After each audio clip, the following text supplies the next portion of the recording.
Join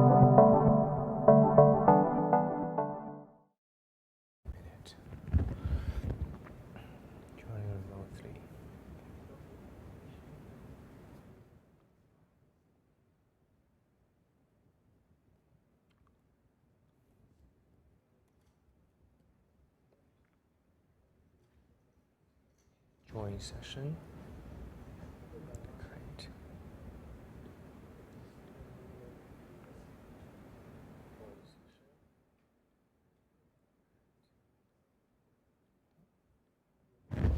Hello everyone, so welcome to Thursday's lecture. As expected, not many people will come to this lecture because tomorrow is the due date.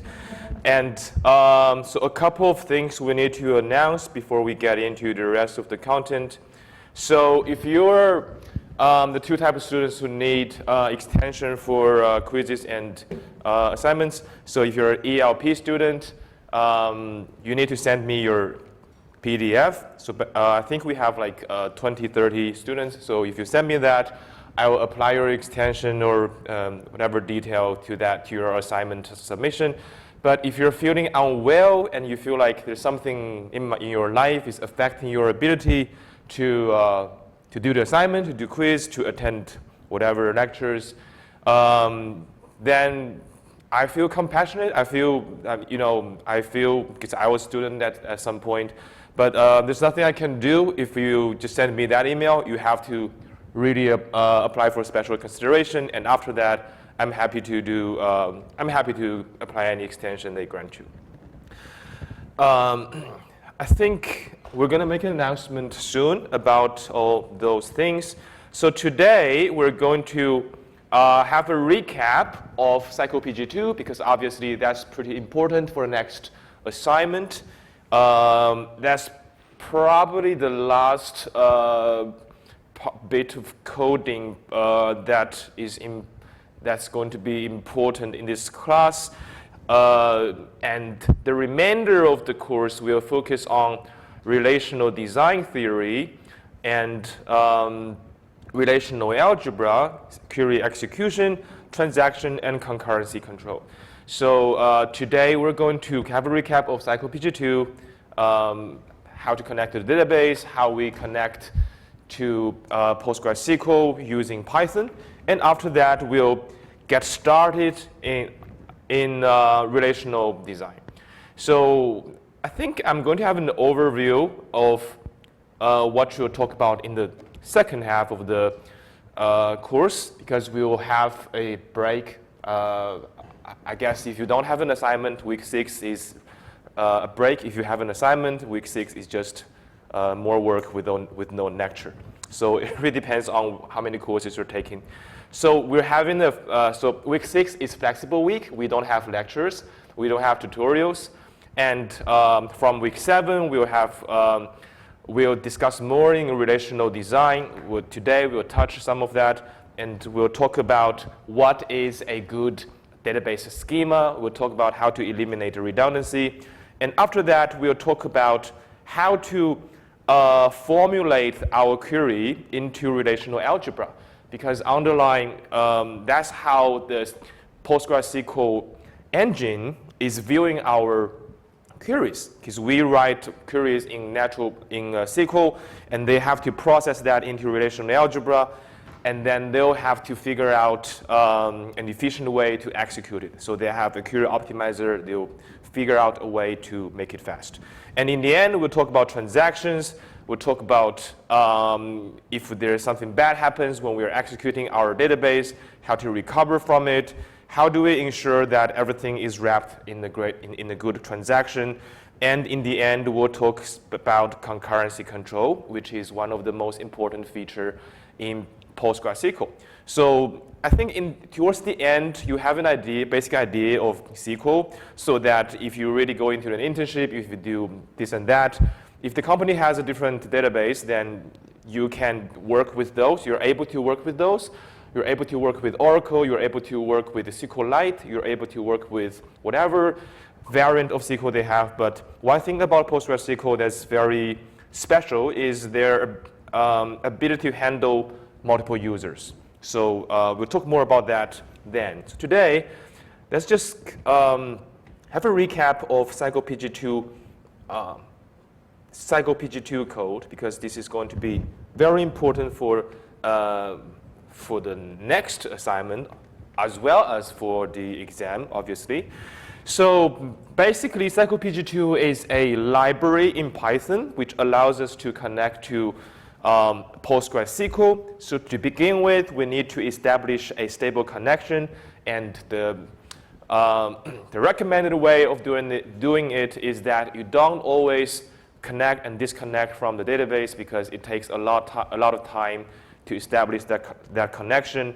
The recommended way is that you connect once, you do a bunch of analysis, you transfer a bunch of data from PostgreSQL to Python, and then you take advantage of Python's tools or packages, and then you can do application level programming. And in the end, you close that connection. And one thing that's super important is the cursor. So cursor will be initially, you can initialize a cursor using the connection, and then after you execute a predefined SQL query, the cursor will be pointed to the first row of the end result.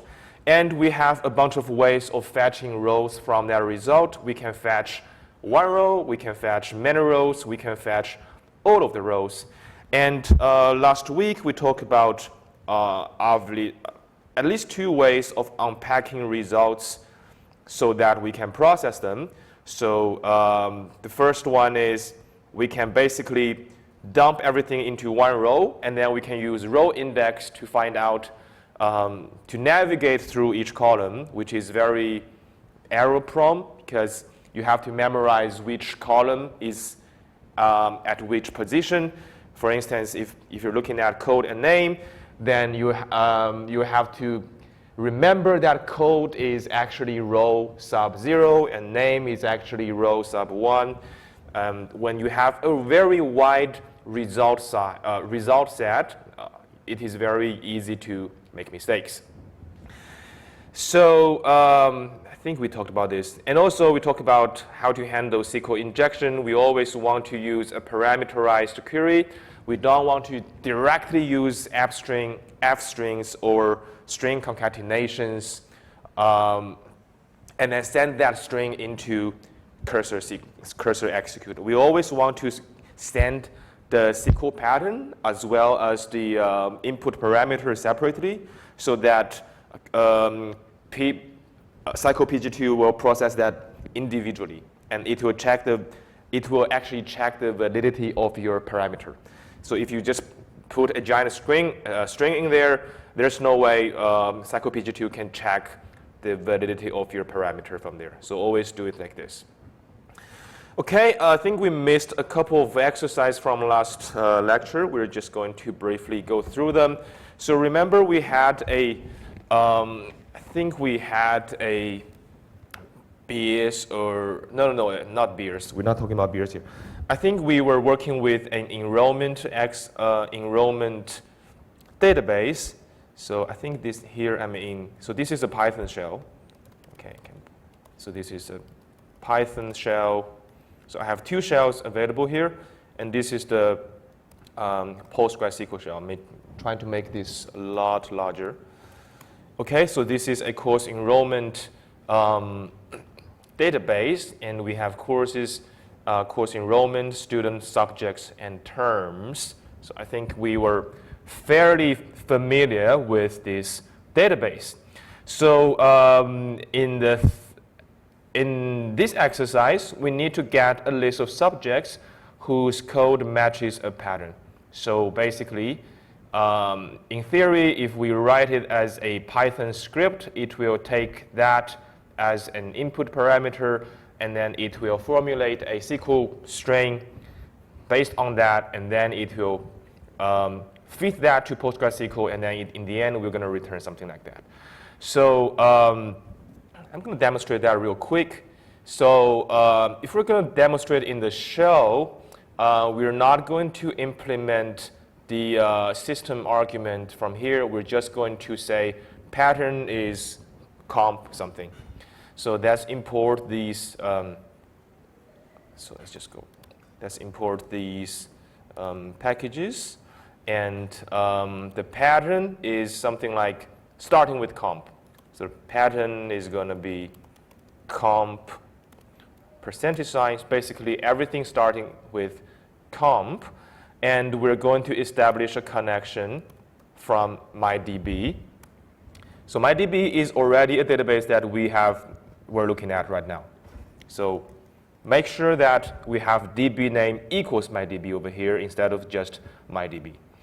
And before we execute any, now that pattern has been defined as comp percentage sign, we can kind of execute this SQL query, and it will feed that into PostgreSQL, and it will return us a bunch of rows. But if you want to be careful, we can do cursor mongrify. It will return us the exact SQL string it is sending PostgreSQL, and we can test this first to see if this is what we have in mind. So that's why I have two shells open today. So turns out this is exactly what we want. We had like about 3 courses, and we're returning all comp courses here. Okay, so basically this means that we can go ahead and execute it, and then we can use fetch all to get all of the rows, and then go through every row, and then we're printing out the code of the subject.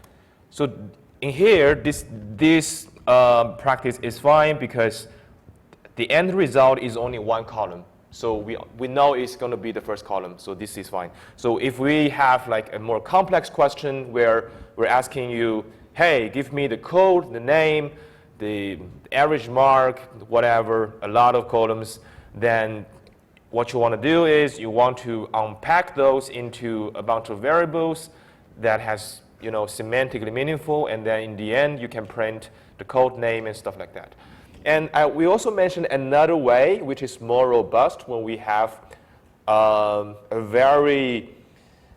lot of attributes, a lot of columns, which is we can use in the dictionary. We can dump everything in the dictionary as a dictionary object to the row, and then we can use the row as, and then we can use the columns as keys to those dictionaries. So in this example, this is not necessary because the end result is just going to be one column. So let me try changing.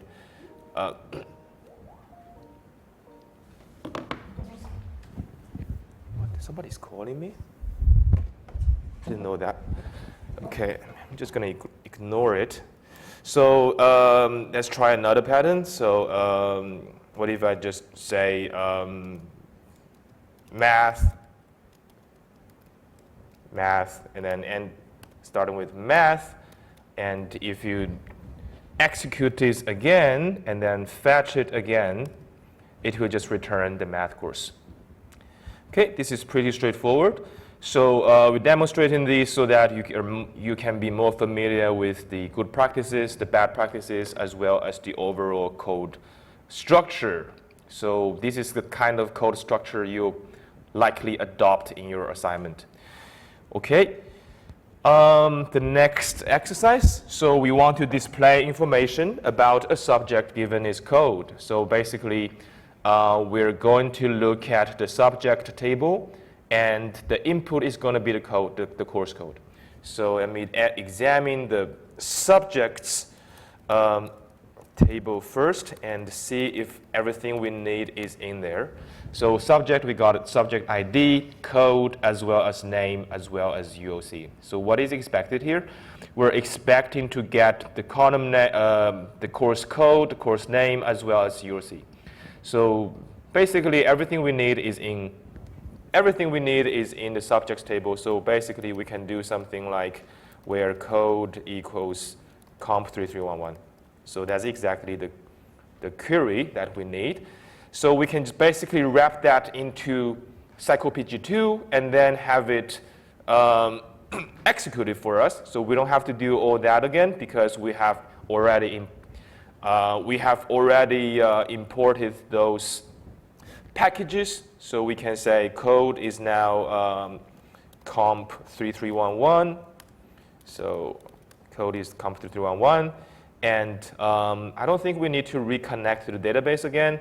We don't have to reset the cursor. The only thing that we need to do is that we need to execute a different query. Because we have the same database connection, the cursor is valid, we can basically run another query. And here, code is basically COMP3311. So we're just going to fetch one, and we're going to print all of them. So the row is now a tuple with 3 entries. So this is kind of different from the dictionary example, because in here you can only access them using indexes. So this can be troublesome if we have like 10 columns. So in this case, this is fine because we only have 3, and it's going to print those columns nicely for us. Okay, let's look at the next exercise. Let me see if there's something worth talking about here. Well, the reason why we use the fetch one because subject codes are unique. So instead, if you use fetch all, it will give you the same thing. So yeah, I guess the only times when you can get away with using fetch one is when you know the result size is exactly 1, and you don't bother with fetching anything else. Okay, so let's look at the last CyclePG2 example, and after that we'll talk about relational database, relational data design.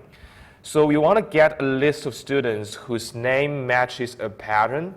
So the pattern here, so we're not using the regex pattern, so we're just using the input PostgreSQL pattern matching.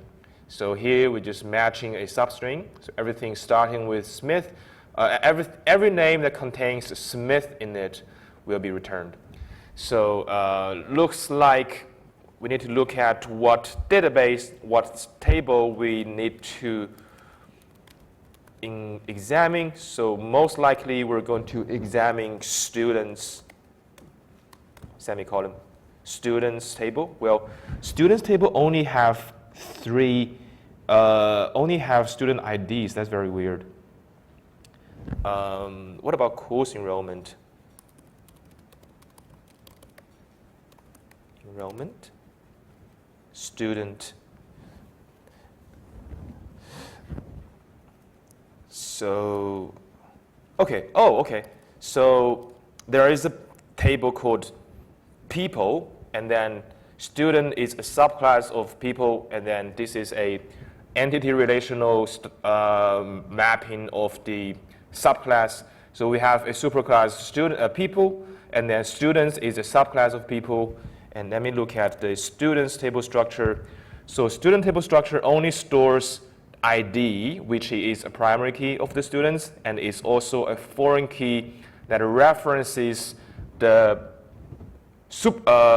parent class, the people class.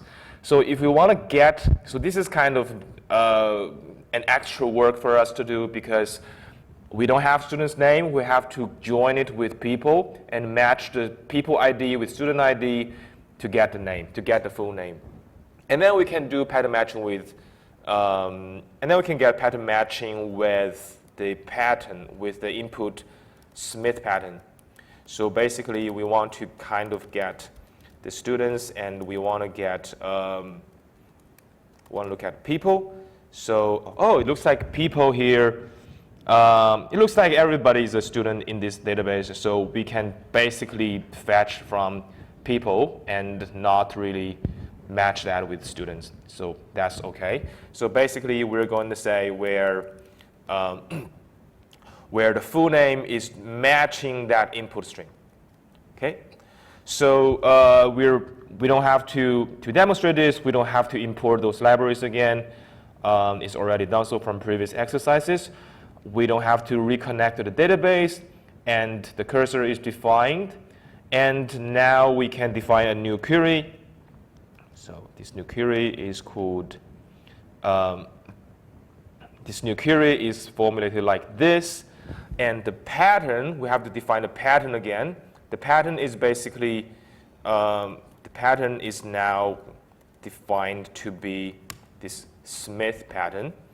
And now, so this is a parameterized query. So we are defining a query pattern, and then we're inputting the parameter so that CyclePG2 will treat them in 2 steps instead of 1 step. If it is treating it as one single SQL string, then there's a risk of being getting SQL injection. So they can basically have an or semicolon, and after that they can put whatever command SQL statement they want to run, like drop all databases, delete everything, or show everything. So now that we have, if you're careful, you can do Mongrify, and then it will give you the exact SQL string that is fed into there. I feel like we need to actually print it to get a good format of this, but we're just going to go ahead and execute it, and it should just be fine. And in this case, we're just getting the name. So so we know that there is only 1 column there, so it doesn't matter whether we know the column positions. We're just going to get the first column, which is row 0, and it will give us the matching name. Okay, and in the end, we can close the cursor, and then we can close the connection. So do that in the end, not repeatedly. Okay. So that's enough for CyclePG2. So let me see if you can do a summary of what we need to be careful about CyclePG2. So for CyclePG2, a couple of takeaway is that you don't want to miss type the database name, and you only want to establish the connection once. And especially when you're unpacking results, if the table is too wide, you might want to use the dictionaries. If you only got a few columns, you can get away with using these variables unpacking right here. Okay, so that's enough with CyclePG2. Let's dive into relational design theory.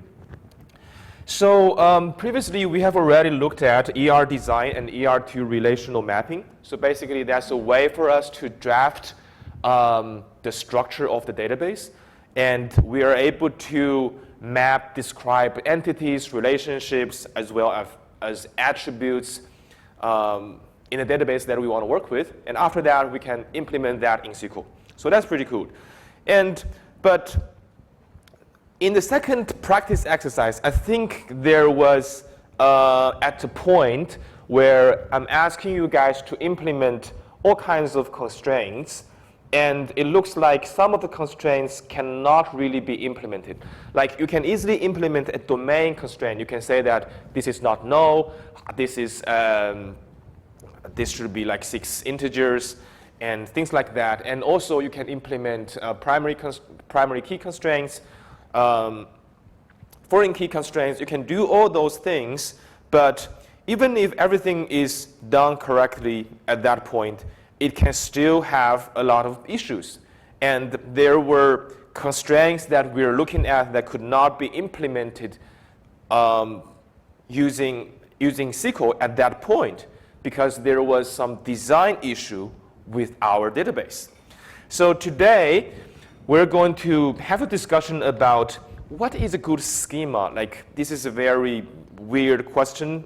It sounds like a very weird question, but this is a question you get asked when you're working with a database in real life every day. Because you're reviewing your schema, you're like, do I really need the schema to be like this, or would I rather want it to be something else? So you have to have the idea of you have to have a discussion with yourself. Is this a good schema? Am I using this correctly? And then we can learn some tools to identify when do we have a bad schema and why it is bad, as well as how we can turn it into a good schema. So today we're going to mostly talk about the redundancies that are introduced in existing relational schemas. So we're going to talk about functional dependence, the idea of functional dependency. So basically, the whole idea of functional dependency is that some of the columns, a lot of the columns in your table, let's say that you have a table in your database, a lot of columns are codependent. Some values of the columns are dependent on the other values of another column. So that you can think of it like there is a mapping from one column to the other column, or one set of columns to another set of columns. So if B column is always determined by A column, then whenever A changes, B should change. So that creates a problem with our with insertion, with updates, and with deletes. And it is not something that we want to exist in our database. So this is called a functional dependency. So I'm going to probably show you the formal definition of functional dependency in about an hour. But basically, functional dependency means that a set, some values of certain columns are determined by another set of columns. So can you think of some example in a database that we are familiar with? Like your student ID. Your student ID is the unique identifier of you as a person. And your name is determined by, in the database, we can say that your name is determined by your student ID.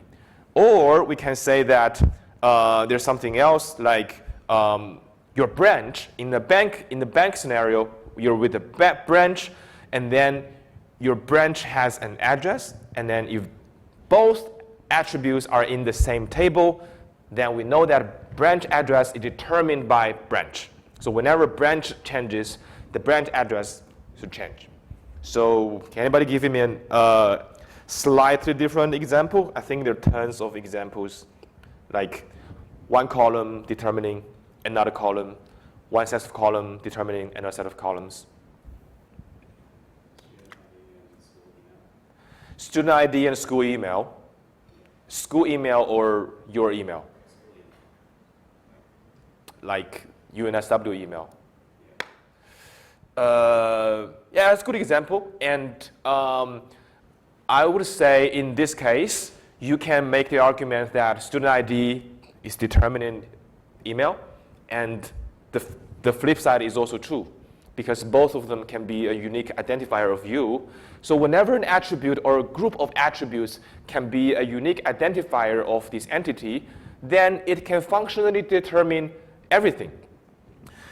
So let me look at some examples and see why such dependency is bad. So we call them anomalies. There are three types of anomalies that we look for: insert anomalies, update anomalies, as well as delete anomalies.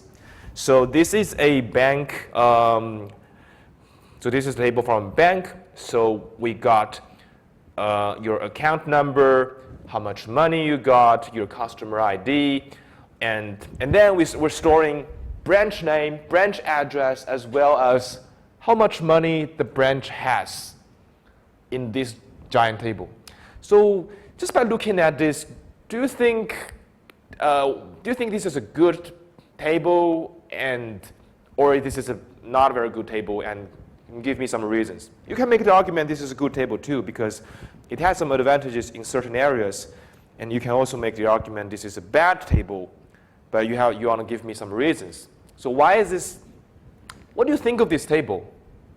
And what do you think, like, if you're working for the bank, would you create a table like that, or would you create some other tables? So what is the issue with this table? Pardon? If you update the branch, you have to change all the values for all the account numbers that have that branch, so you can have it be a separate table. Yeah, I think you're getting it. I think you're getting it. So you're saying that the branch information is stored everywhere, right? And then if the branch moves, then we have to update it everywhere. So basically, the problem with this is that in relational databases, we want the data to be a coherent and consistent representation of reality. And here, this is correct. And at this point, it is consistent because Round Hill branch is in horse and neck. And in another row, Round Hill is also in horse and neck. So this is consistent. But it is so easy to be inconsistent if we miss something. So the thing with this table is that we could have stored information about a bank in a different table, and we could have stored information about a customer in a different table instead of having these tables interleaved like this. So let me demonstrate the three types of anomalies we're talking about. So I think you just touched one of them, which is update anomaly. So let's look at let's look at update anomaly first, since you have brought it up. So what if we change the address of the Round Hill branch? Then what will happen? So I think this is a great place to start a demonstration. Let me go here. So I no longer need the Python shell. So this is the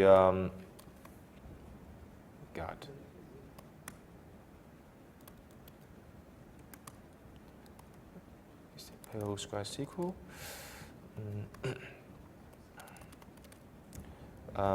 Functional dependency. I go to Thursday. Okay, and probably. Okay, I will not probably run all of them. I'll probably run the top bit. So the top bit is we are storing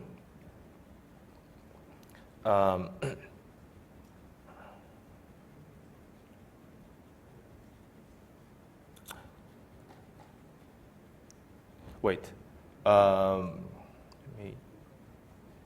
Let me just create this database first.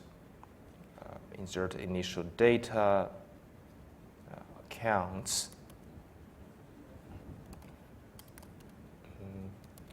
Create a database. Let's just call it functional dependency, and connect to the database. And then store all that, and now we have one table called accounts. So basically, this is what's happening, and so this is the exact copy of the database on our slides, and let's just see what we want to do. Let's just say that we want to change the address of the Round Hill branch. So right here.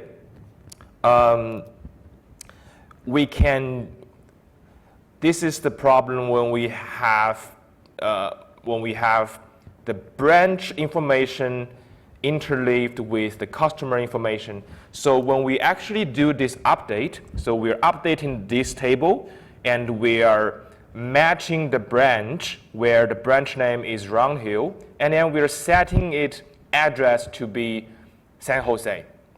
So the problem with this is that, as you can see, that it will execute it will affect two rows. And not only does it create redundancy and extra work, and it is more error prone, because what if the database sometimes miss one row, and then now we have inconsistent data. So right now, because our update statement went through successfully, it should become San Jose, but this is a very not so smart way of storing the branch's address, because now we're storing the branch's address many times. So right now this branch has 2 customers and we're updating it twice. So what if a branch has like 1,000 customers or 1 million customers? Then we will have to go through this table and then we'll execute the update statement for 1 million rows, and it's not very a good idea to do that.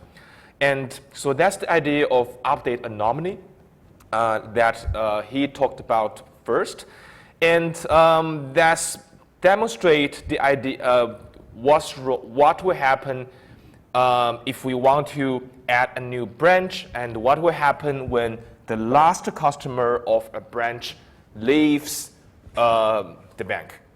So another issue with a table like this is that storing the bank's information depending on the fact that you have at least 1 customer, right? So right now, this branch, the Round Hill branch, the only reason we're storing is information is because we're also storing the information of those customers, those account numbers.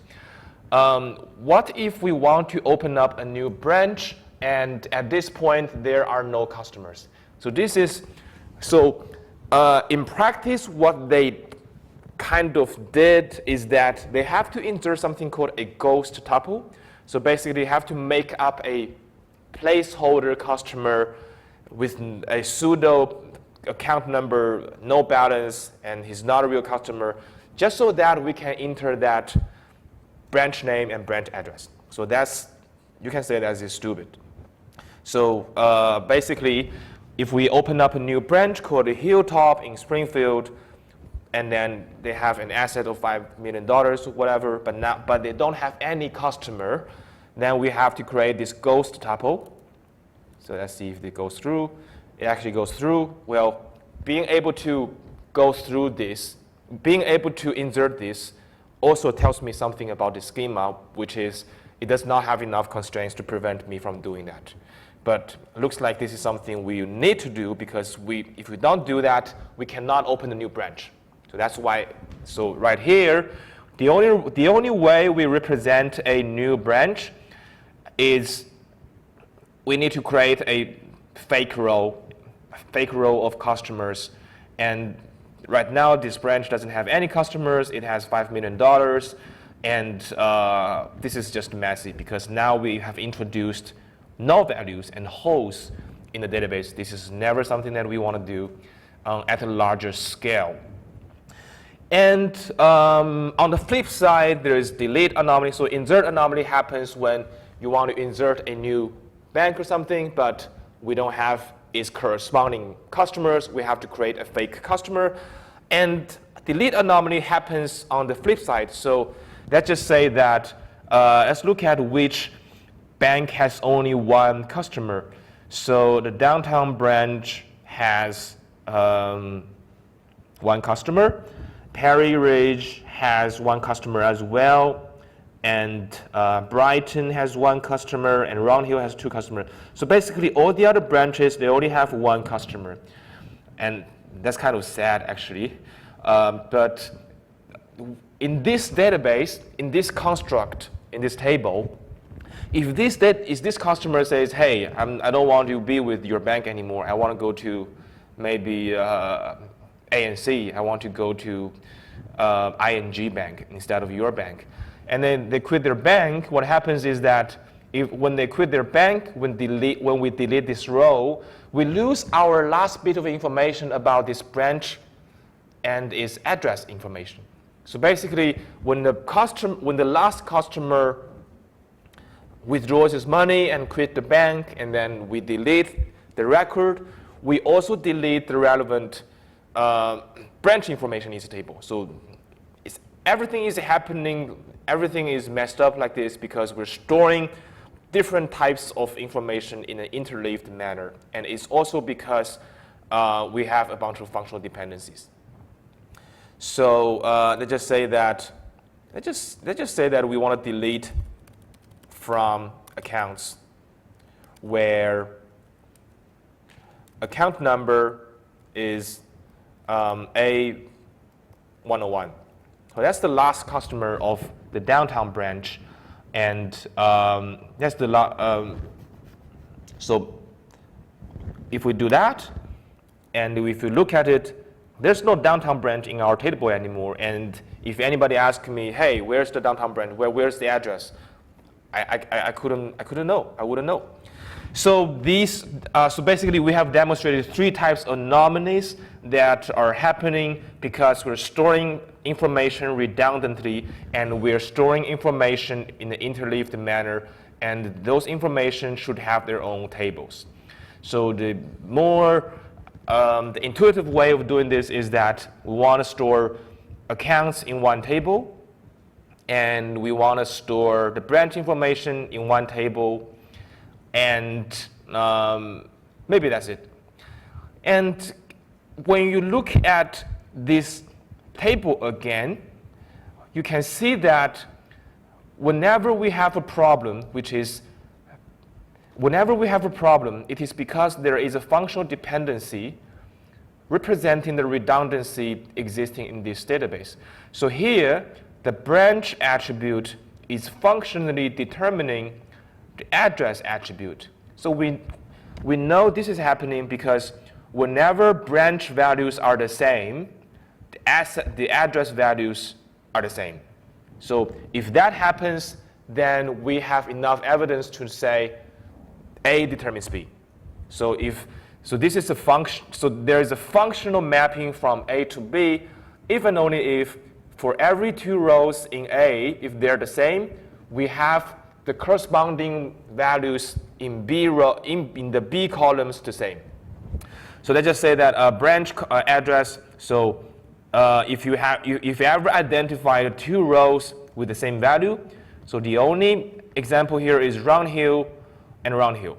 So when Round Hill are agreeing, the addresses are agreeing as well. So when branches are agreeing, the addresses are agreeing. When they're not agreeing, then they can do whatever. But when they are actually agreeing, we need the address to be agreeing. So that is what it means to have one column or one set of columns to functional determine another column or another set of columns. So let's just check a couple of more and really understand what functional dependency means. So can we check whether account number determines balance? Well, so this is a question. Does account number functionally determine balance based on our rough definition of functional dependency? So basically, you have to go through the A column. If they have rows agreeing, go to the corresponding rows in B column and check if they're agreeing. If they're agreeing, then this is a functional dependency. And functional dependency usually can be inferred from the semantics of the column names, like the branch can definitely determine the branch's address. And what about account number and balance? Can account number determine balance? And yes or no? Probably not, yes, semantically, probably not. But based on these values, what do you see? Based on this pattern, like, do you see any rows where account number are the same? Yeah, if you can find in the different table, then maybe it will not agree. But in this table, we can make the argument that it looks like account number is determining balance, and it also looks like account number is determining customer. And the takeaway message is that if a column has unique values, and if the values of the column does not repeat itself, then it functionally determines other columns by definition, because you cannot find 2 columns with the same value. Then by default, it will functionally determine other columns. Let me find another slightly more interesting example. So does the branch functionally determine assets? Does the branch functionally determine assets? So the branch column, we got downtown Perry Ridge, Round Hill, minus Redwood, and Round Hill again. And the assets numbers are here. I'm asking, can we say branch determines assets?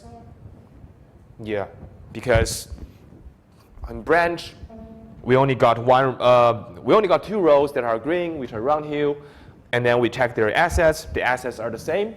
So we have enough evidence to believe that branch determines assets. Okay, so basically that's the three types of anomalies brought by functional dependencies.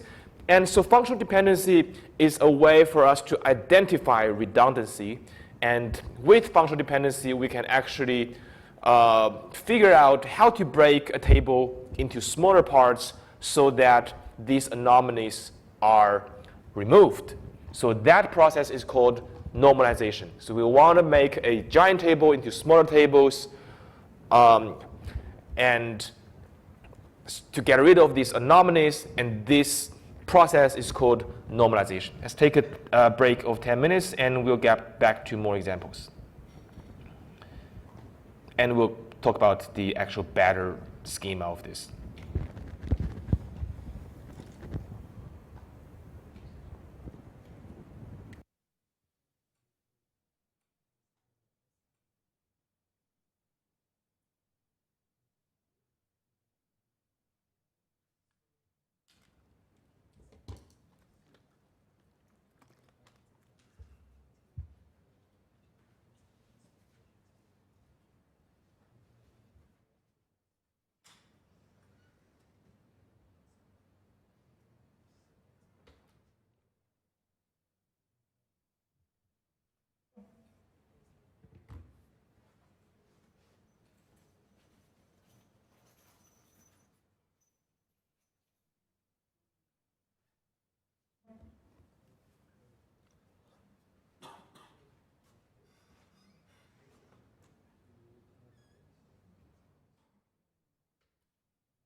Okay, let's get back to functional dependency.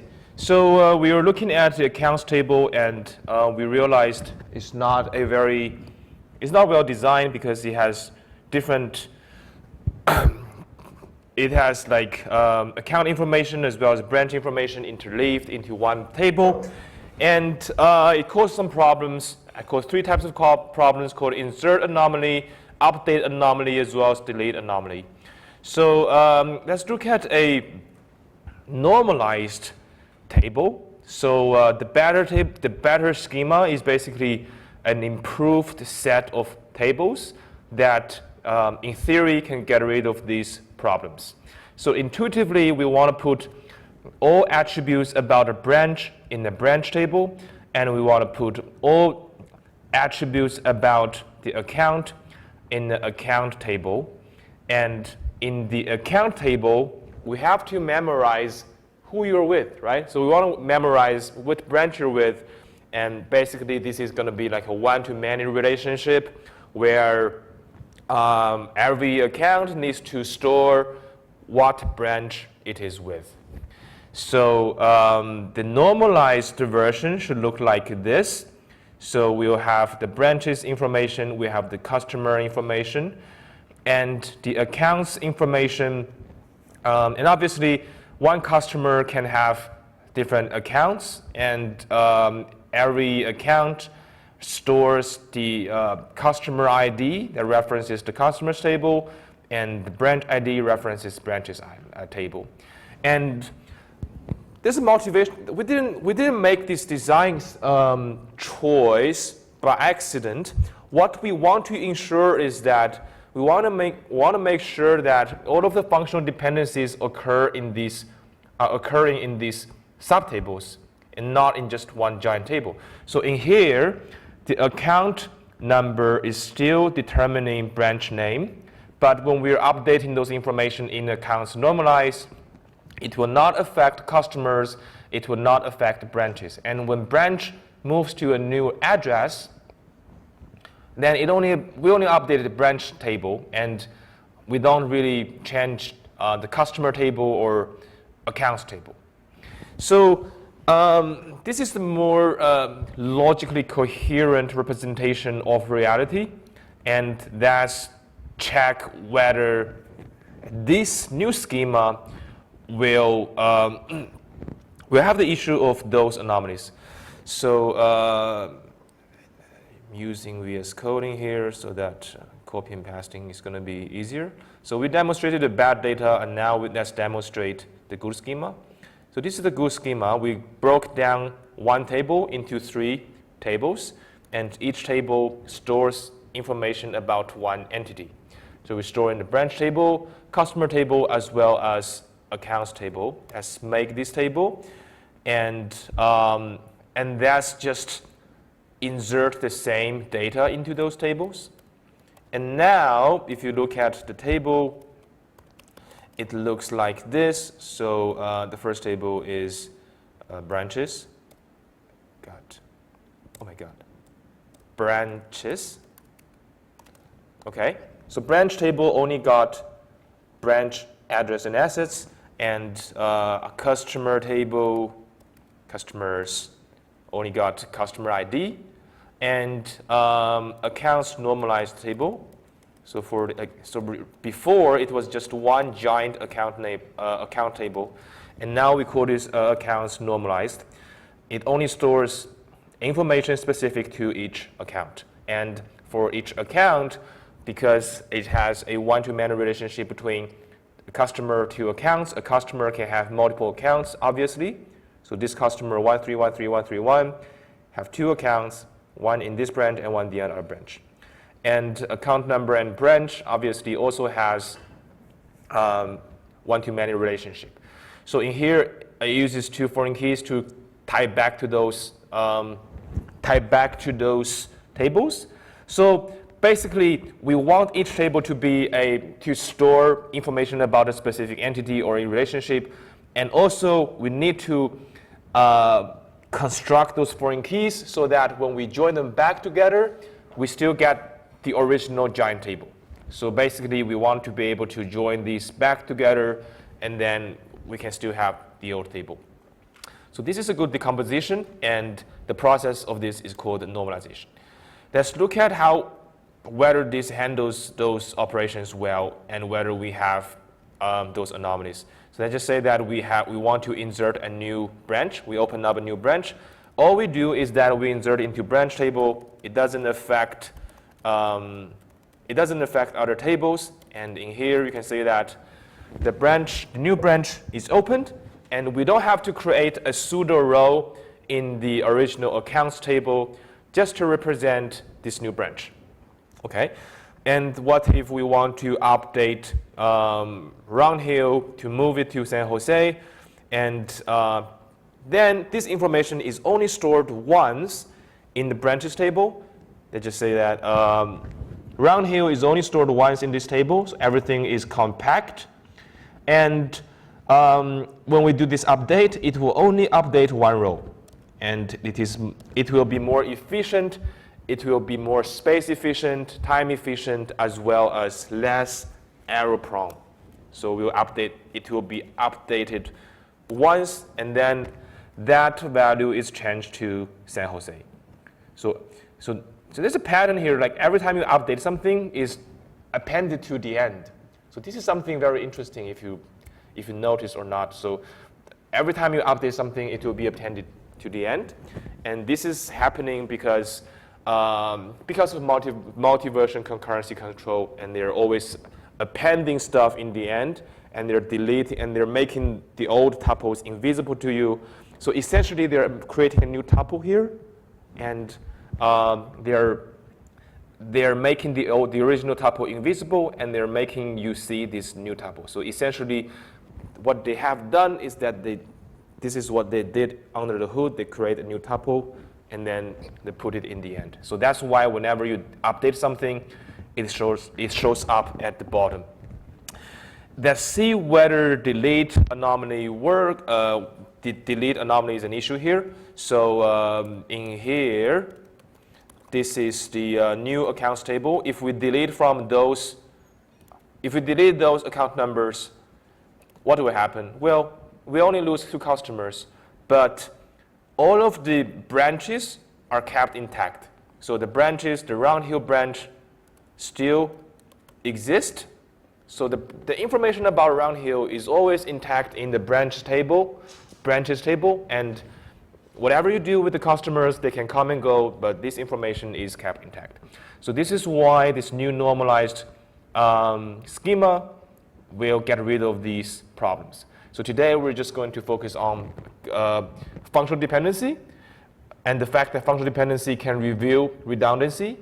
Redundancy leads to 3 anomalies, and it opens up the opportunity for us to normalize or decompose the table into smaller tables. And this process is called normalization. So today we're not going to go into details of how we can normalize tables and what is the criteria we look for the decomposed relations. Today we're just going to focus on functional dependencies as well as understanding 3 types of anomalies. So how the exact algorithm as well as process of producing those decomposed relations will be presented in week 7. Okay, so that's enough with the branch database. So all the other databases examples are kind of like this one. So we begin with a bad table, and we look at why it causes insert, update, and delete anomalies. And then we identify what functional dependencies exist in there. We identify whether it should be its own primary key in its own table. And then we can kind of have an idea of how we break it apart. So in this case, you can see that we recognize branch determines not only address, but also assets. So whenever you put branch with address and assets together, then branch itself can be a primary key of that smaller table. Because branch will functionally determine all the other attributes, and branch will be a primary key of that table. However, when you put any other attribute into that table, that attribute will not functionally determine branch, and then it will create some combination of the branch value. And whenever a branch repeats, the address and assets also repeats. So that's the reason why we have redundancy over there. When we have other attributes and branch together, and branch is determining another two attributes, whenever branch repeats itself, then we have address and assets repeating themselves. And then in the table, it looks like they're always repeating themselves, and then it causes redundancy, which is exactly why we have those anomalies. So functional dependency is the key here, is the reason why we have redundancy, and it also provides us an idea, an intuition of what we should do next. So whenever you see a functional dependency, most likely you want to put them in one separate table instead of with other attributes. So before we have like customer ID, account ID, stuff like that, and branch, asset, address. And if we have identified that branch determines address and assets, then we want to make these attributes to gather a smaller table, break them apart. And this is exactly why we care about functional dependency. Functional dependency allows us to identify the problem with relational schema, and also it allows us to find out the solution. So let's formally introduce the idea of functional dependency. So in the relational design theory, these are the common terminologies we'll use. So we use uppercase letters to denote the set of all attributes. So R, S, P, Q. So these will be some tables. And the specific instances of these relations will be lower class letters. So small r, small s, small p, small q. And for tuples, we usually use T, U, and V. And for attributes, we use upper class letters from the start of the attribute alphabet, like A, B, C, D, E. So A, B, C, D, E, F, G, things like that, usually represent some attributes in some tables. And so R, S, P, Q, we use them to represent relations. And A, B, C, D, E, F, G, we use them to represent attributes. And when we have a set of attributes, we simply do the concatenation of the attribute names. Like we don't bother with the curly brackets. We just do the concatenation of them. And this will represent the set of attributes. So like branch and assets combined together. And if you want to get the specific attributes in tuples, then we use the notation tuple attribute set. So we'll get to it when we actually use them. And to avoid anomalies, the normalization process should, so this is what we want from a normalization process. We want the schema to have a bunch of tables that is equivalent to the original table. So originally we have one giant table, and now we want a way to break it apart into smaller tables. But we also want to have some criteria when we are breaking them apart. So first of all, we need to make sure that they have minimal overlapping between tables so that we're not storing attributes redundantly. And also, each table should have a coherent connection of data values. So this is what we've been talking about. Each table should have a coherent collection of data values, which means that each table should either be a separate entity, or it should be an entity. It should be its own entity as well as its attributes, or it should be its own relationship. So you don't want to mix the attributes of different entities into one table, and then that will be an incoherent connection of data values, which is what we have seen in the accounts table. So we got accounts over here, and then customers over here, and that's incoherent. So we want a coherent representation of reality. So normalization typically involves breaking down a relation based on functional dependencies. And so for instance, we want to break it down step by step. So first of all, we break it down into two tables maybe. And we want to make sure that the union of those attributes is still the original table, and we also want to make sure that the intersection of those new tables is not empty. So why is this important? So this sounds kind of abstract. So why can't we, so the first one is self-explanatory. When you break a table into smaller tables, you don't want to lose any attributes, right? So we had accounts table, we had a customer table, and you don't want to come up with a better schema that has fewer attributes. So that's not a better schema. That's like a lossy schema. So we lost information in that schema. So the first criteria is pretty straightforward. We don't want to lose any attributes, which means that the decomposed relations, they could have some overlap, but we don't want to miss any attributes when we are decomposing them. And also, we don't want them to don't overlap anything. So we want the intersection of those attributes to be not empty. So why do we want that happen? So if we have a, so why would we want that?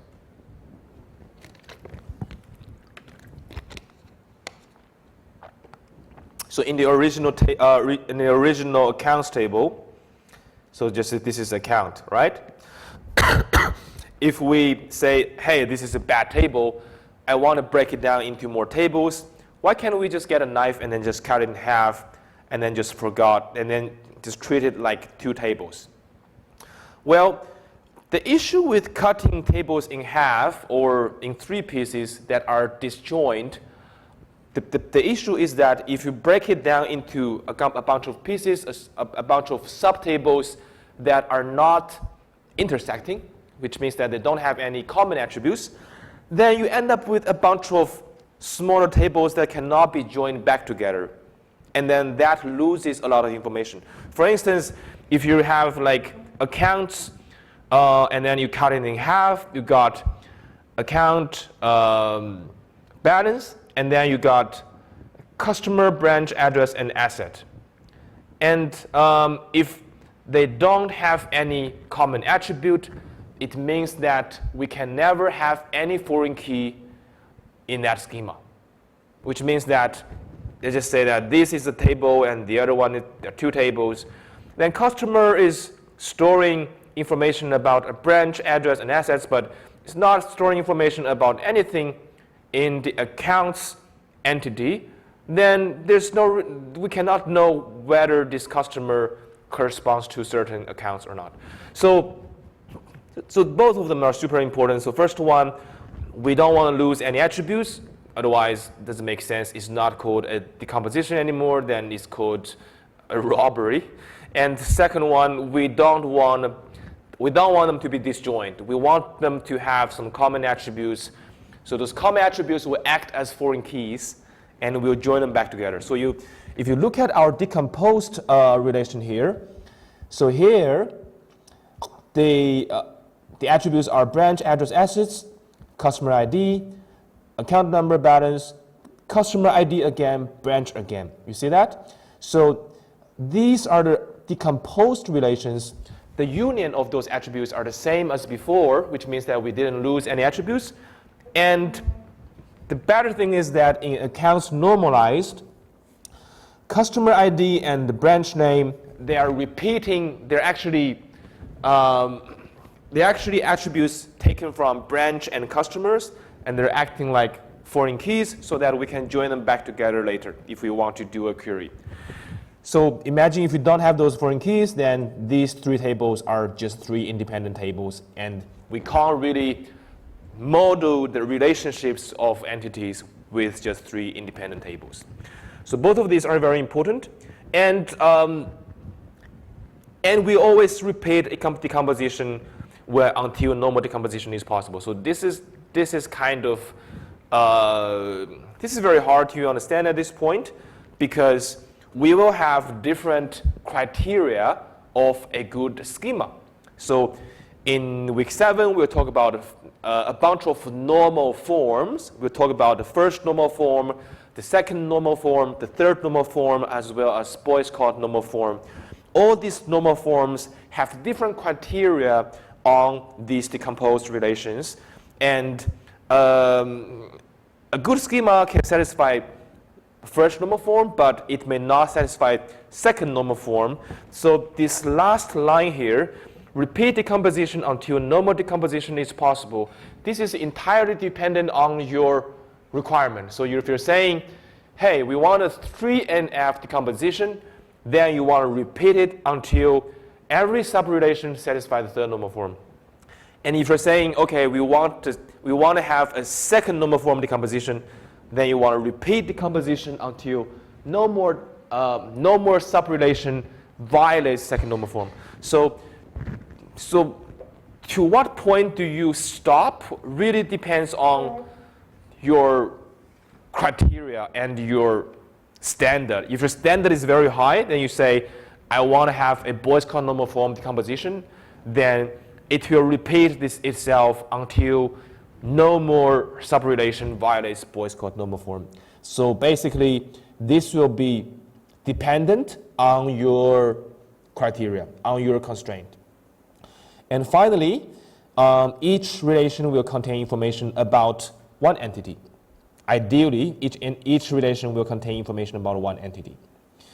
Okay, so and this motivation, we have already talked about it. The reason why we have this theory about design procedure is because we have already seen that our ER model and then mapping to SQL implementation is not going to guarantee no redundancy in the database. And as we have seen, we got the accounts table, we got all kinds of problems, and each step is derived from the ER to relational model mapping, but it still does not guarantee there's no redundancy. So to tackle redundancy, we have to introduce relational design theory, which is based on functional dependency. So functional dependency is the building block of relational design theory, which we will gauge and how much redundancy is allowed in the database. So this is kind of a trade-off as well, as you will see in week 7. So sometimes we want like absolutely no redundancy in the table, and sometimes we allow some redundancy in the table, and it allows us to preserve certain functional dependencies within each decomposed relation. And today we're just going to look at why functional dependencies are useful and the formal definition of it.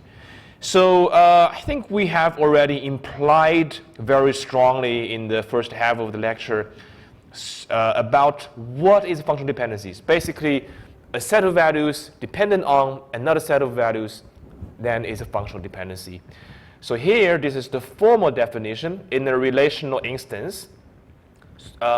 Satisfy X determines Y, where X and Y are two sets of attributes. So for simplicity, you can think of the situation where X is one attribute and Y is another attribute. And the definition is very easy. It's very straightforward. For every row, for every two rows in this table, so T and U are tuples. Tuples are just fancy names of rows. For any two rows in this table, if their values in the X column are the same, then their values in the Y column must also be the same. So this is a definition of a functional dependency. And usually, a functional dependency is defined beforehand when we are designing the database. So we're saying that X functionally determines Y, and on the flip side, we can say Y is functionally dependent on X. So we're using this arrow sign to represent this determining relationship. So X determines Y, then there's an arrow from X to Y. Y is dependent on X or determined by X, then there is a arrow from X to Y. And sometimes X and Y may overlap. So X and Y are two sets of attributes. And if you don't understand like how multiple attributes can determine multiple attributes, then you can start by reimagining one column determining another column. So trivially, everything determines itself, and by definition. And let's look at a quick example. So this is this could be too abstract, but later on we'll look at more concrete examples. So this is an instance of the relation R, A, B, C, D, E. So this is kind of into the more theory part of the course, where R is basically a table. So this is a definition of the table structure, and then lowercase r is an instance of this schema. A, B, C, D, E are 5 attributes. So this is a table, and then we got A1, A2, A3, A5, A4. So column A, they got unique values. So whenever you see a column got unique values, you immediately think about this could be a primary key of the table. This is just like your student ID, where no row have the same value. Then this could be a primary key of the table. This is acting like a student ID. And whenever you see a column that looks like the column A, which have unique values, no repeat values, then this is a primary key of the table. This is the unique identifier of the rows, and it will functionally determine all other attributes. So this is very important. So when you see A has all unique values, so they have distinct values for each row, then it is a primary key of the table, and it is a unique identifier of the table, and most importantly, it will functionally determine all the other attributes. And why is that? It is because by definition of functional dependency, we need 2 rows to agree, and then their mapped values to agree to have a functional dependency. And since no values in A agrees with each other because they're all unique, so they trivially satisfy the definition of functional dependency, and it will functionally determine every other attribute. So basically, we can say that A determines B, C, D, E. And so that's the first thing you should be able to observe. And then let's look at the other attributes.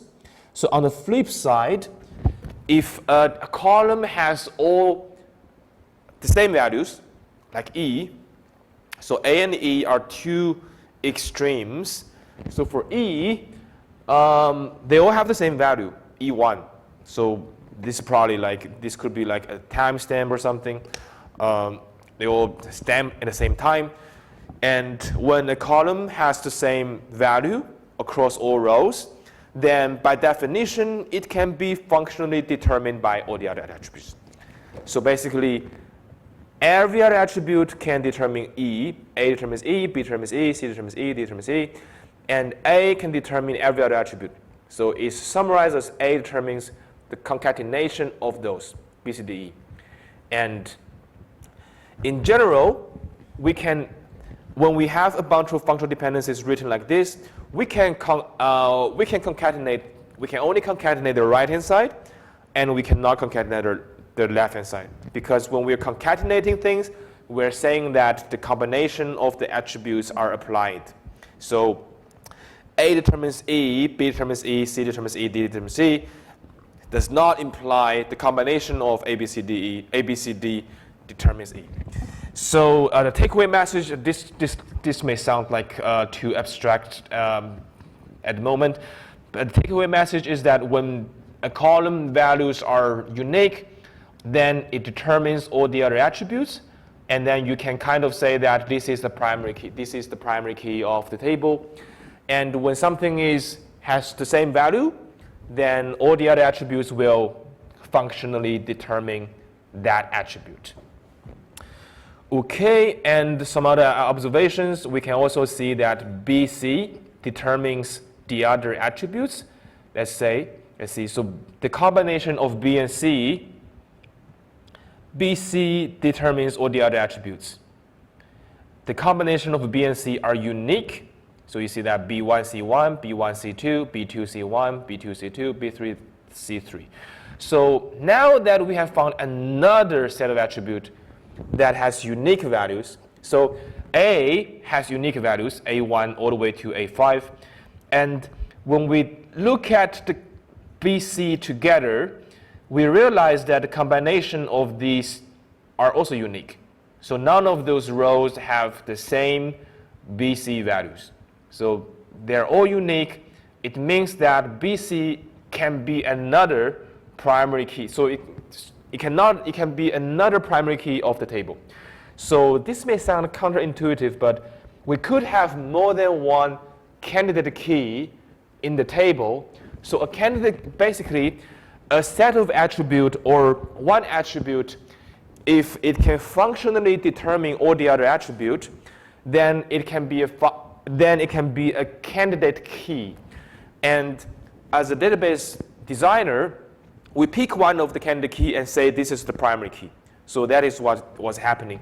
So BC combined can act like the primary key as well, because the combination of B values and C values are unique, which means that by definition, they can functionally determine all the other attributes.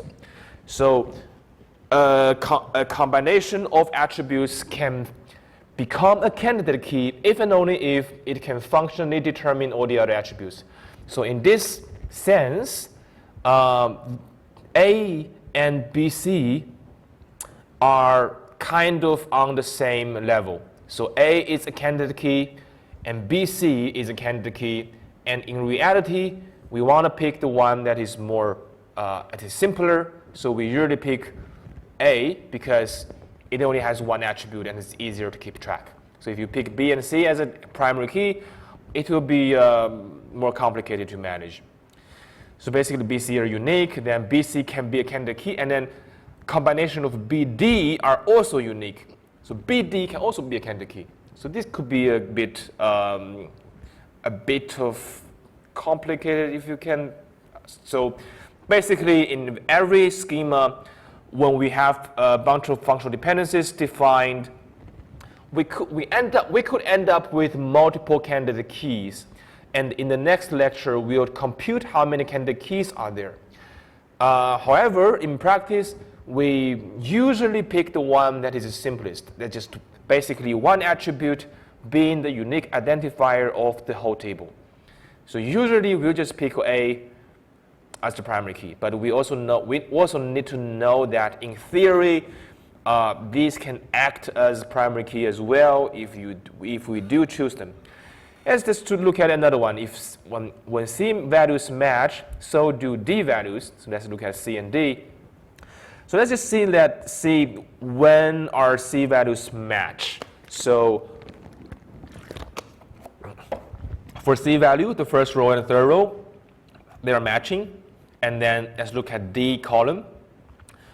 D column, they got D1 and D2, so it's matched. So let's just look at the second row as well as the fourth row. The C column has agreeing values, and then the corresponding values in D column are also agreeing. And when they are not agreeing, you don't have to check whether the D values are agreeing or not. We only check when the C values are agreeing. So it looks like when C are agreeing, D's are agreeing. So C determines D. So basically, C determines D. D is the function determined by C. And based on these, we can derive other functional dependencies. And in practice, we choose a minimal set of functional dependencies that are equivalent to all of these. And we'll basically want to find a minimal set of functional dependencies from which all the other ones can be derived, and also it captures the problem domain information. So that's usually called a minimal cover, and we'll talk more about how to compute a minimal cover in the coming weeks. Okay, let's look at a couple of more real examples. So this is a treatment. This is a database in hospital which stores treatment information in just one table. And it's kind of just like the scenario before in the banking scenario. So in here we are storing patient information. We're storing doctor information, and we're also storing when did the treatment happen and where was the treatment happening. So we're getting all this information in one giant table. And let's look at, we have just learned functional dependency. Based on the data, let's look at what are the available functional dependencies and what are the primary keys of the table. So if you look at the patient ID and patient name, you realize that these are patient-related data. So they probably need to be stored in one table. So, and also, patient IDs are unique, which means that this can be a primary key, and it will functionally determine all the other attributes. And if you look at doctor ID is not really unique here. So this is kind of like a patient table, but we're also we're kind of doing a left outer join with patient table as well as the doctor table to create a huge table. So doctor ID is not unique here. So doctor is not a primary key here. Doctor name is not unique here as well, and the department and treatment date. But we do realize that doctor name is determined by doctor ID. This is something we can see because when doctor IDs are agreeing, so D10, we know that the doctor names are agreeing as well. So basically, Dr. 10 is Dr. Brown. And also, Dr. ID determines department. So this is kind of self-explanatory because if we look at the doctor-related information, then the department of the doctor should also be determined by the doctor itself. Like me, I'm from a school of computer science or engineering, then my name or my student ID should determine my department. And yes, so basically we have identified a couple of functional dependencies, and all these functional dependencies will be the sources of anomalies.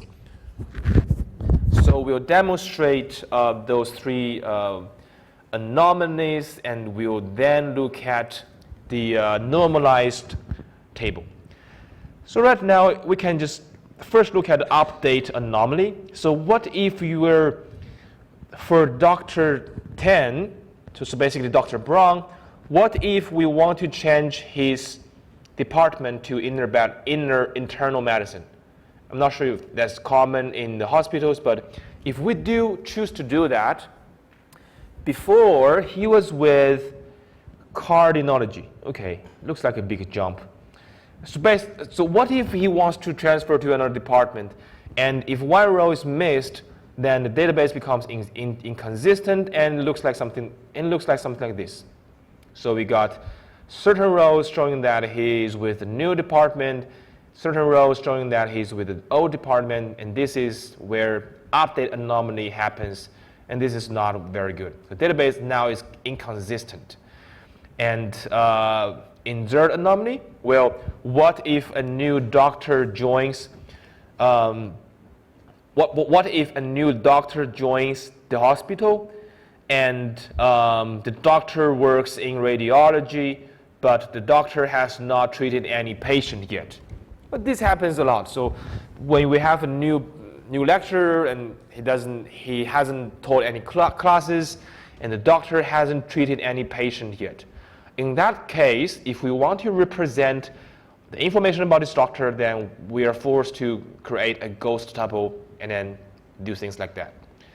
And on the flip side, I think if the last patient with Dr. Garcia, I'm not sure if I pronounced that correctly, if the patient David is now cured and he leaves the hospital, we can delete this row in the hospital database.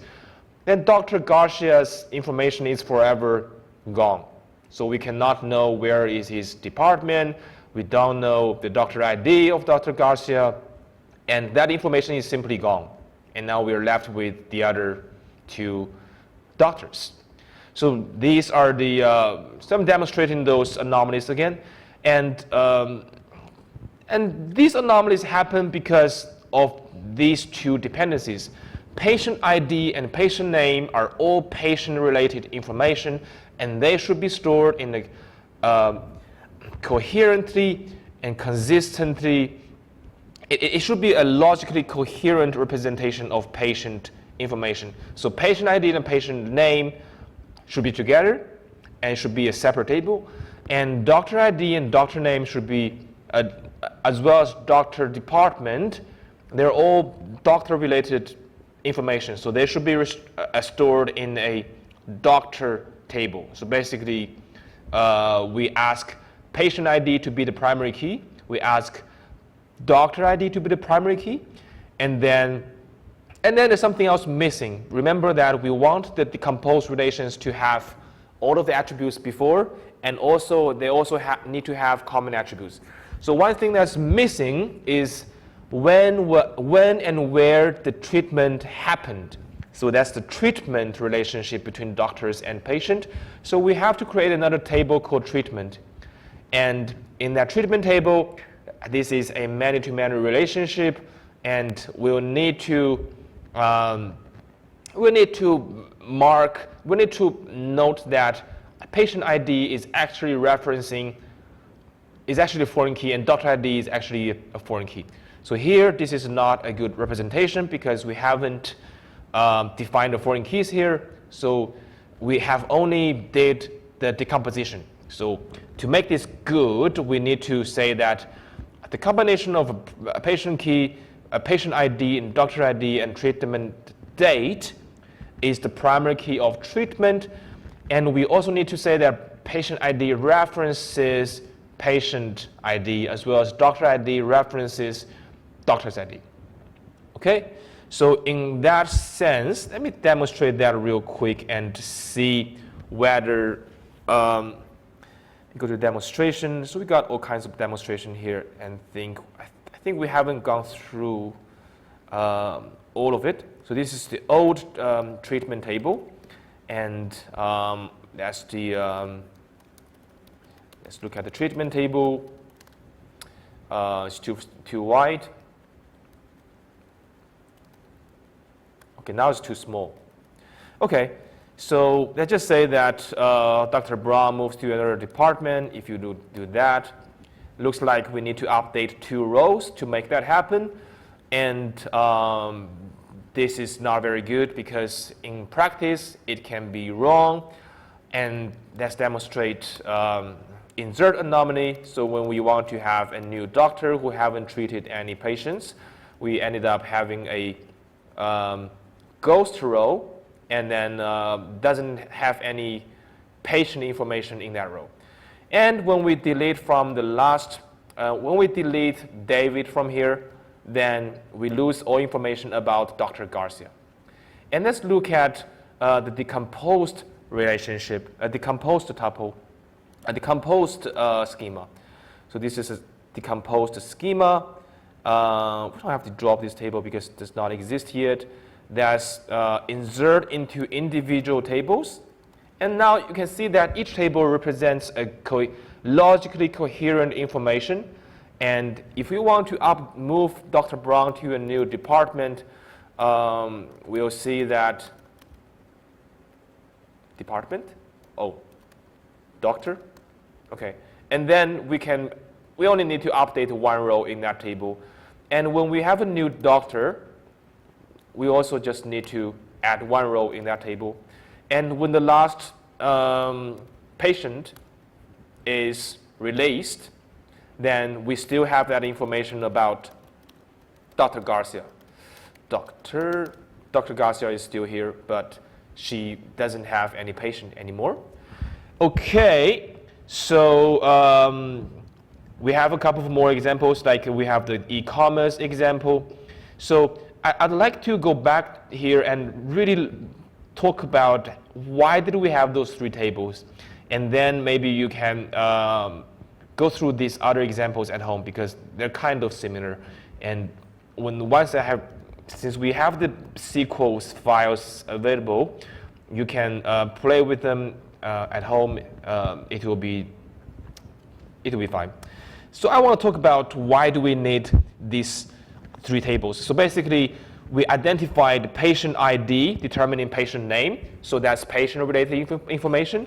And we have found doctor ID determining doctor name and department. So basically, we can identify these from the original table based on the definition of functional dependency. We see that patient ID determines patient name, doctor ID determines all the other attributes. So we want to make those two columns a table, and these three columns a table. And when we're doing the decomposition, we want to make sure that the end of the composition has all of the attributes, but if we're only making the last two rows an attribute, a separate table, then it doesn't make sense. Because if you want to know about a treatment should be determined by the patient, determined by the doctor, as well as determined by when the treatment happened. So that's the unique identifier of a treatment. So so that's basically an additional functional dependency that we have discovered. So patient ID combined with doctor ID combined with treatment date should functionally determine treatment date and room. So basically in the treatment table we need those three attributes concatenated together as the primary key, and it will functionally determine the treatment date as well as the treatment room. And in that way, we have a good decomposition because the union of these attributes remains the same as the old table. And also, they have some intersection, they have some common attributes that allows us to join them back together. Okay, and every piece of doctor's data is stored once, every piece of patient data is stored once, and treatment is basically now just a cross-reference table, kind of like a man-to-man relationship, so we need a cross-reference table. And urge you to actually go through all these other examples at home. So we got an e-commerce example, and maybe we have another airline example. So for each of these, we have provided a bad schema, and you need to run these commands to see those three anomalies. And in the end, we have also provided you with a normalized schema, the good schema, and you can do those operations again, and you can see whether you still have anomalies or redundancies. That's it for today's lecture, and please remember to relax in week 6.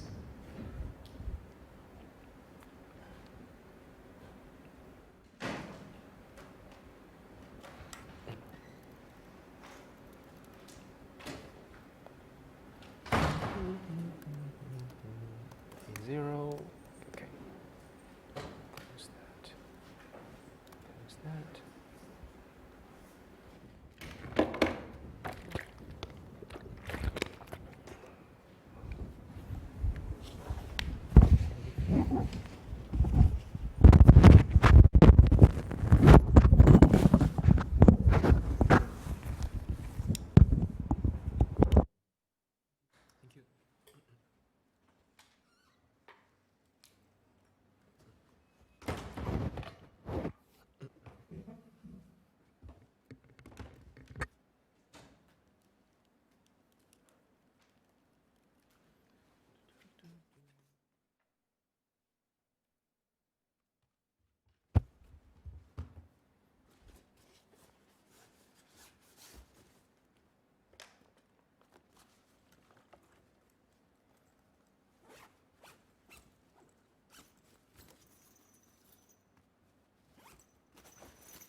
too. There's